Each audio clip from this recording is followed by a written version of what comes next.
तो जब मैं कॉलेज में थी, हमारे गेस्ट लेक्चर होते थे। बाहर से कोई गेस्ट आते थे जो किसी टॉपिक पे लेक्चर देते थे और हम सब लोगों को वो अटेंड करना होता था ऑडिटोरियम में। एक बार एक लेक्चर था जिसमें वो कुछ बता रहे थे एंड उसके बाद उन्होंने कुछ क्वेश्चंस पूछना स्टार्ट किया। तो क्वेश्चंस जो थे उसके आंसर काफ़ी मुझे पता थे। वही सब आंसर्स मेरी फ्रेंड को जो मेरे पास में बैठी थी उसको बता रही थी और वो एकदम करेक्ट थे। एंड उसके बाद तो मेरी फ्रेंड ने पूछा कि यार ठीक है, तुझे जब सब कुछ आता है तो तू बोल क्यों नहीं रही है। वो पूछ रहे हैं कि जिसको इस क्वेश्चन का जवाब आता है वो हैंड रेज करो, देन तू क्यों नहीं कर रही है। तो तब मेरे पास बहुत ही सिंपल सा एक जवाब था कि यार अगर मैंने हाथ ऊपर करा और उन्होंने मुझे देखा, उन्होंने मुझसे पूछा और जब उन्होंने मुझे माइक दिया तो शायद मैं बोल ही नहीं पाऊँ, मैं काफ़ी मिस्टेक्स कर दूँ और उसके बाद जो इतनी सारी ऑडियंस है वो सब लोग मेरा मजाक बनाएगी, मुझ पर हंसेगी और वो सब कुछ मैं कैसे सहन कर पाऊंगी। तो इससे अच्छा है कि मैं चुपचाप बैठी रहूं। एंड उस पूरे लेक्चर के टाइम जब वो क्वेश्चंस पूछे थे मैं सिर्फ अपना फेस हाइड कर रही थी कि कहीं वो मुझसे नहीं पूछ ले कि तुम बता दो। वो पब्लिक स्पीकिंग फियर इतना ज़्यादा था कि मुझे पता था कि मुझसे होगा ही नहीं, तो मुझे ट्राई भी नहीं करना है। तो ये जो मैं बता रही हूँ काफ़ी लोग रिलेट कर पा रहे होंगे, क्योंकि हम सब कहीं ना कहीं अपनी लाइफ में ये फियर को फेस कर ही चुके हैं और काफ़ी लोग होंगे जो अभी तक इस फियर से ओवरकम भी नहीं कर पा रहे होंगे और इस वजह से वो काफ़ी अपॉर्चुनिटीज मिस कर रहे होंगे। जैसे कि अगर मैं अभी अपनी बात करूँ तो मैं अभी भी काफ़ी रिग्रेट करती हूँ, क्योंकि उस पब्लिक स्पीकिंग फियर की वजह से मैंने काफ़ी अपॉर्चुनिटीज मिस करी।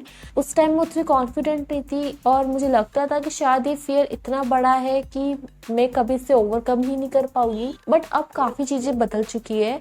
अभी के टाइम में खुद काफ़ी वीडियोज़ अपलोड कर चुकी हूँ यूट्यूब पे, पॉडकास्ट में जा चुकी हूँ, वर्कशॉप्स दे चुकी हूँ, लाइव सेशंस कर चुकी हूँ और अब तो मैं खुद गेस्ट स्पीकर बन के जाती हूँ इवेंट्स में। इस पब्लिक स्पीकिंग के फियर पे मैंने काफ़ी कंट्रोल तो पा लिया है। मैं ये नहीं बोलूँगी कि अब मुझे बिल्कुल डर नहीं लगता है, अभी भी मुझे बहुत नर्वसनेस होती है जब भी ऐसे कोई अपॉर्चुनिटी मिलती है, बट स्टिल अब मैं उस सेल्फ डाउट की वजह से उस अपॉर्चुनिटी को मिस नहीं करती, मैं ट्राई करती हूँ। और सच्ची बोलो तो जितना हम अपने दिमाग में उस सिचुएशन को खतरनाक बना लेते हैं उतना वो होता भी नहीं है। You don't even believe 75% of people cite the fear of public speaking as one of their greatest fears, with death being a close second. So today I am sharing 5 practical tips that helped me overcome my fear of public speaking. And number 4 तो सबसे ज़्यादा effective है, तो बिल्कुल भी miss मत करना और वीडियो को कंप्लीट जरूर देखना। तो नंबर 1 है स्टार्ट स्मॉल बिल्ड ग्रेजुअली। तो शुरू में ये मत सोचो कि हमें एकदम से बहुत ही बड़ी ऑडियंस के सामने जाके बोलना है। सबसे पहले यू शुड स्टार्ट स्मॉल। तो मैंने करा वो ये था कि मैं सबसे पहले वीडियोस बनाने स्टार्ट करे थे। मैंने कैमरे के सामने बोलती थी सो दैट मेरी प्रैक्टिस हो सके, क्योंकि जब आप कैमरे के सामने बोलते हो ना देन वहां पे भी आपको ऐसा फील होता है कि कोई पर्सन है जो सामने बैठा है और आप उनसे बातें कर रहे हो। ये एक्टिविटी आपके बहुत काम आने वाली है। अगर आप एक शाय टाइप के पर्सन हो, इंट्रोवर्ट हो और आपके आसपास कोई लोग नहीं और आप चाहते हो पब्लिक स्पीकिंग फियर से ओवरकम करना, देन स्टार्ट करो अपने कैमरे के साथ। मोबाइल का कैमरा ऑन करो, वहाँ पे वीडियो बनाने रिकॉर्ड करो। इससे आपका कॉन्फिडेंस बूस्ट होगा। आप खुद को देख पाओगे कि आप कैसे बोल रहे हो, आपकी बॉडी लैंग्वेज कैसी है, आप कहाँ कहाँ ज़्यादा नर्वस दिख रहे हो, ये आप खुद को ऑब्जर्व कर पाओगे और उस अकॉर्डिंग खुद को इम्प्रूव भी कर पाओगे। आप उनको अपलोड भी कर सकते हो यूट्यूब पे। इवन अगर मैं मेरी बात करूँ तो मैंने यूट्यूब चैनल स्टार्ट ही इसलिए करा था, मुझे मेरी कम्युनिकेशन स्किल्स अच्छी करनी थी, मुझे मेरे कंफर्ट जोन से बाहर निकलना था, मुझे इस फियर ऑफ पब्लिक स्पीकिंग से ओवरकम करना था। इस वजह से मैंने मेरा यूट्यूब चैनल भी स्टार्ट किया था। तो वैसे ही आप भी ऐसा कुछ इनिशिएटिव ले सकते हो। नेक्स्ट फिर धीरे धीरे स्टेप्स लेते रहो, जैसे कि अपने फ्रेंड्स फैमिली के सामने बोलना स्टार्ट करो किसी टॉपिक पे। थोड़ा कंफर्टेबल हो तो फिर स्ट्रेंजर से बातें करना स्टार्ट करो और ऐसे धीरे धीरे अपनी ऑडियंस का साइज बढ़ाते रहो और ये आपके कंफर्ट जोन से बाहर निकलने में हेल्प करेगा। आपका कॉन्फिडेंस भी धीरे धीरे बूस्ट होता जाएगा और आपको पता भी नहीं चलेगा कब आप कंफर्टेबल हो जाओगे पब्लिक के सामने बोलने में। नेक्स्ट पॉइंट है focus on your message not on yourself. Fear often comes from worrying about how we will look or sound. Instead, I shifted my focus to the message I wanted to share. जब आपका ध्यान आपकी audience को helpful information देने में होगा तब आप सेल्फ कॉन्शियस थोड़ा कम हो गए।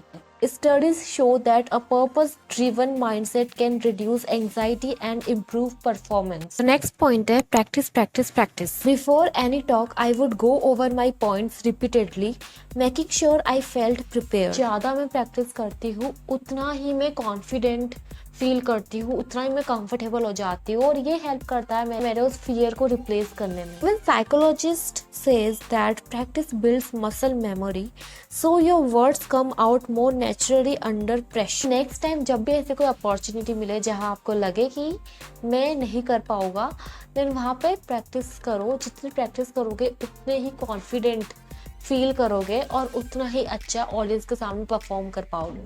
सो नेक्स्ट टिप है यूज ब्रीथिंग टेक्निक्स टू काम नर्व्स. इवन रिसर्च में भी ये बताया गया है कि जब आप इस डीप ब्रीथिंग टेक्निक को फॉलो करते हो, ये आपके स्ट्रेस कम करती है, आपकी एग्जाइटी को कम करती है और इसकी वजह से आप क्लियरली सोच भी पाते हो. तो जब भी नेक्स्ट टाइम ऐसा कुछ चांस मिले जहाँ आपको स्टेज पे परफॉर्म करना हो या फिर लाइव ऑडियंस के सामने बोलना हो, उस स्टेज पे जाने से पहले, उस इवेंट के स्टार्ट होने से पहले ये ब्रीथिंग टेक्निक यूज करना and it will definitely help you to reduce your stress. तो लास्ट टिप है accept mistakes as part of the process. शुरू में मुझे मिस्टेक्स करने से बहुत ज्यादा डर लगता था, but I realise that small mistakes are normal and most people don't even notice them.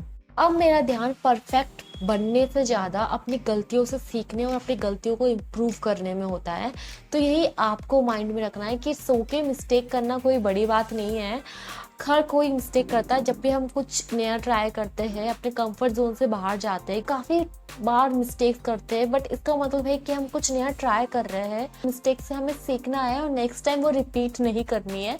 Next time नई मिस्टेक्स करनी है. According to studies, self-compassion reduces performance anxiety and help you recover faster if you slip up. तो ये सारे tips वो थे जिन्होंने मेरी हेल्प करी इस पब्लिक स्पीकिंग फियर को ओवरकम करने में. और मुझे कमेंट्स में जरूर बताना कि आपको ये इफेक्टिव लगे, आपको इनसे कुछ हेल्प मिली या नहीं मिली. मुझे ऐसा लगता है कि हम काफ़ी टाइम खुद को अंडर एस्टिमेट कर देते हैं. हमको लगता है कि हम कैपेबल नहीं हैं या फिर हम नहीं कर पाएंगे, पर जब तक हम खुद की लिमिट्स को पुश नहीं करेंगे, जब तक हम अपने कंफर्ट जोन से बाहर नहीं निकलेंगे, जब तक हम नई चीज़ें ट्राई नहीं करेंगे, तब तक हम खुद को भी नहीं समझ पाएंगे. तब तक हमें पता ही नहीं चलेगा कि कितने ज़्यादा कैपेबल है. कोई भी बचपन से ही नहीं सीखता है. हम ये सब चीज़ें प्रैक्टिस से, एफर्ट से, टाइम से और मेहनत से ही सीख पाते हैं. अगर आपको वीडियो अच्छा लगे, वीडियो से कुछ हेल्प मिली हो, देन प्लीज़ इस वीडियो को लाइक कर देना और इस चैनल पर अगर आप फर्स्ट टाइम आए तो सब्सक्राइब भी कर देना. साथ में अपने दोस्तों के साथ भी शेयर कर देना. अब मैं मिलूंगी आपको नेक्स्ट वीडियो में. Till then bye bye.